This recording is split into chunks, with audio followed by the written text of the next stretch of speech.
तो जनरल बाजवा और साथ उनके साहिबजादे को दुबई में मटर गश्त करते हुए सड़क क्रॉस करने के लिए रेड सिग्नल पर बगैर हिफाजती कमांडोज के इंतजार करते देखकर मेरा कमजोर दिल तो टूट ही गया। कुछ ही हफ्तों पहले वो वक्त था कि वतन अजीज में पाक फौज के सिपह सालार के घर से निकलने से कई घंटे पहले शाहराहें बंद कर दी जाती थी। जहां से शाही सवारी गुजरना होती, फौजी कमांडोज मशीन गने उठाए सड़कों के दोनों इतराफ कतार अंदर कतार ऐसे इस्तादा खड़े होते कि फातेह क्लियोपात्रा मिस्र, यूनान, France, Spain, Switzerland, Belgium, Holland और बर्तानिया रोमन शहंशाह जूलियस सीजर भी देख लेता तो ब्रूटस के खंजर के वार के बजाय हसद की आग में जल मरता। मार्च 2020 में मेरा बेटा मोहम्मद उमर अफसार अपना पहला क्रिकेट मैच देखने के लिए पिंडी स्टेडियम के सामने मरी रोड पर अपने कजिन्स का इंतजार कर रहा था कि वो पहुंचे तो सब मिलकर इकट्ठे पीएसएल का मैच देखने स्टेडियम में दाखिल हो सके। वहीं से उसने फोन पर अपने कजिन्स को अपनी लोकेशन बताई कि वो कहाँ खड़ा है ताकि वो इसको आसानी से ढूंढ सके। ये फोन कॉल करना इसका जुर्म ठहरा क्योंकि उसी दिन सिपह सालार आजम जनरल कमर जावेद बाजवा ने भी अपने लाडले बच्चों के साथ मैच देखने आना था। अभी फातेह कश्मीर बरास्ता वाशिंगटन साहिब बहादुर के घर से निकलने में 2 घंटे बाकी थे, लेकिन मरी रोड पर हिफाजती इंतजामात ऐसे मुबालगा आमेज कि अमरीकी सदर भी देखे तो दांतों में उंगली दाब ले।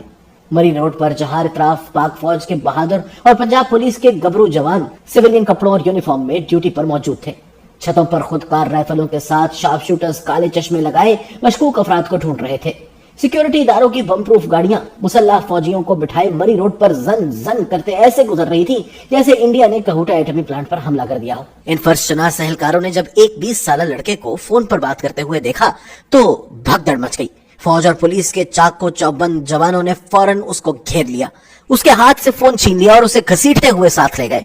पूछा कि वो कौन है तो उसने अपना नाम बताया और मजीद पूछने पर बताया कि वो अफसार आलम का बेटा है। बस ये सुनना था कि पाक फौज और पंजाब पुलिस के तकरीबन 15-16 शेर जवान उसे धक्के देते एक बिल्डिंग में ले गए। अंदर ले जाकर वो सब इस निहत्ते लड़के पर पिल पड़े, घूसों, थप्पड़ों, लातों और ठुड्डों से उसे मारना शुरू कर दिया। साथ उसका जुर्म बताते रहे कि तुम्हें पता नहीं था आर्मी चीफ आ रहे हैं और तुमने यहां खड़े होकर फोन पर बात करके सिक्योरिटी ब्रीच कर दी। बताओ इस वीआईपी मूवमेंट की इंफॉर्मेशन किसको दे रहे थे? उस कमरे में धींगा मुश्ती के दौरान एक पुलिस वाले को होंठ पर जरा सी चोट आ गई जिसका इल्जाम मेरे बेटे पर लगा दिया गया। चूंकि कश्मीर प्लेट में रखकर मोदी को देने और दिल्ली के लाल किले पर झंडा ना लगाने का दुख अभी कम नहीं हुआ था, इसलिए उमर को उठाकर पुलिस गाड़ी में फेंका गया और थाना न्यू टाउन शिफ्ट कर दिया गया। वहां ले जाकर उस पर तशद्दुद का दूसरा राउंड शुरू हुआ और फिर कार्य सरकार में मुदाखलत और सरकारी मुलाजिम पर हमला करने के इल्जाम में पर्चा काटकर उसे आदी और नशई मुल्जिमान के साथ सेल में बंद कर दिया गया। 21वीं सदी में पैदा और बड़े होने वाले मेरे गुस्ताख बेटे को पता नहीं था कि वो बाजवा डॉक्ट्राइन की तख्लीक करदा उस इमरानी रियासत मदीना के टैक्स पेयर का बेटा है जहां सरकारी नौकर बादशाह होता है और वतन के मालिक अवाम उस बादशाह के गुलाम, और अपने ही मुलाजमों के गुलाम अवाम पर लाजिम है कि बादशाह सलामत की सवारी गुजरने से कई घंटे कबल ही अपनी इज्जत और जान बचाने की खातिर ऐसी जगहों से मीलों दूर रहे जहां से जिले इलाही का काफिला गुजरना है। रात देर गए उम्र वापस घर पहुंचा तो जिस बेटे को हमेशा कानून पर अमल करने और सीधे रास्ते पर चलने की तरबियत दी थी, मेरे बाजुओं में तड़प कर रोया तो मेरे पास उसकी भीगी और उदास आंखों में कुल बुलाते किसी भी सवाल का जवाब नहीं था।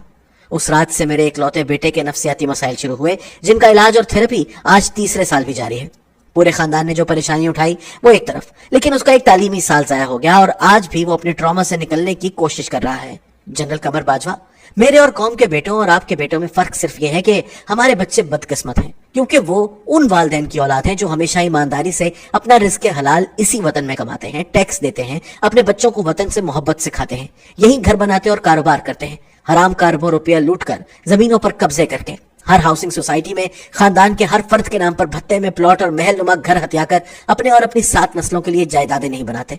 इस मुल्क के मालिक शहरी वो बदकिस्मत रियाया हैं जो अपने बच्चों को तमाम उम्र रिज़्क़ हलाल कमा कर खिलाते हैं बगैर किसी इंसाफ, आजादी, तहफ़्फ़ुज़, इज्जत और बुनियादी हुकूक के बदले। ये रियाया अपने बच्चों का रिज़्क़ काट कर तमाम उम्र सैकड़ों किस्म के टैक्स अदा करते हैं ताकि जजेस, जर्नैलों और अशराफिया का ना भरने वाला भूखा पेट भर सके। इन टैक्स के पैसों से जनरल बाजवा जैसे सरकारी नौकर ना सिर्फ सरकारी गाड़ी में सरकारी पेट्रोल डलवाकर सरकार के खर्चे पर सरकार की सिक्योरिटी लगवाकर मैच देखने आते हैं, बल्कि अपने बच्चों को बैरून मुल्क तालीम दिलवाकर वहीं सेटल करवाते हैं। और अगर रियाया का कोई फर्द उस पर सवाल उठाए तो उससे ही उठा लिया जाता है।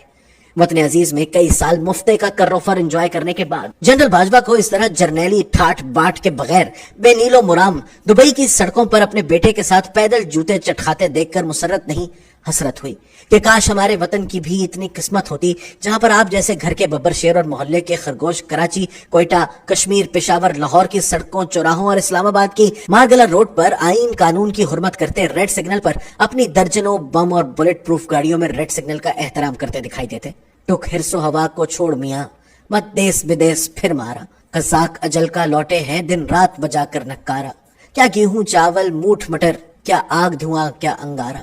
سب ٹھاٹ پڑا رہ جاوے گا جب لات چلے گا بنجارا۔